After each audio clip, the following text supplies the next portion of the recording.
Hi everybody, my name is Laura Jane Stallo and I'm a copy editor as well as a multimedia reporter for the Kaleidoscope.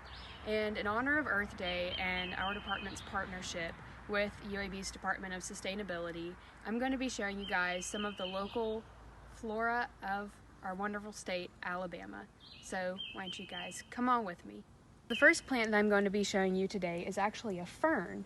And you might not have been aware that these actually grow wild in Alabama, because this is the exact same type of fern that you would be able to buy at your local garden shop or even a Walmart.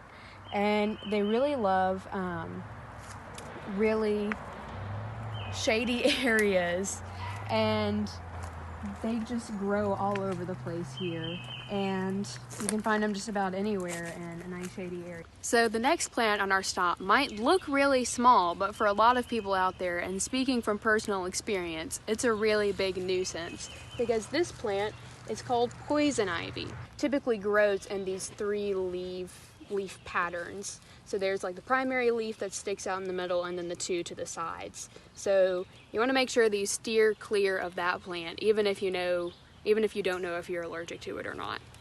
So our next plant that I'm going to be showing you is actually a tree, and it's called a dogwood. And they grow in these really interesting curvy shapes, and they're everywhere in Alabama's forests.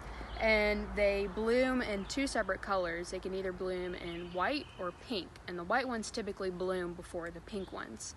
And as you can see, they have this really funky kind of curve to them, and the branches are really little, but they're really curvy too. So they can also be found underneath a lot of other bigger trees like oaks or pines. And behind me over here we have a cedar tree. And this one might be looking kind of scraggly at the moment, but they're in the evergreen family, and so even through the dead of winter, they're still looking the same. They still have their pines and their needles on them, and they grow a lot along fence lines, and they can be found everywhere in Alabama's forests as well.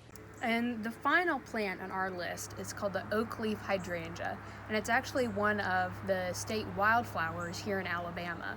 And you know that it's an oak leaf hydrangea because they have these giant leaves that look like giant oak leaves. And they bloom a creamy white color, but you can tell that this one, it hasn't quite bloomed yet because it's still pretty early in the season. But once they've bloomed and it comes towards fall, they start dropping all of their leaves until they look just like sticks. And then come springtime, they come back bigger and with even more flowers than ever.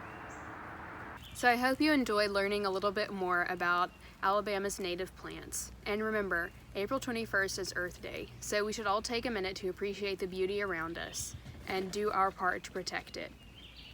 This is Laura Jane, and I hope you guys have a happy Earth Day 2020.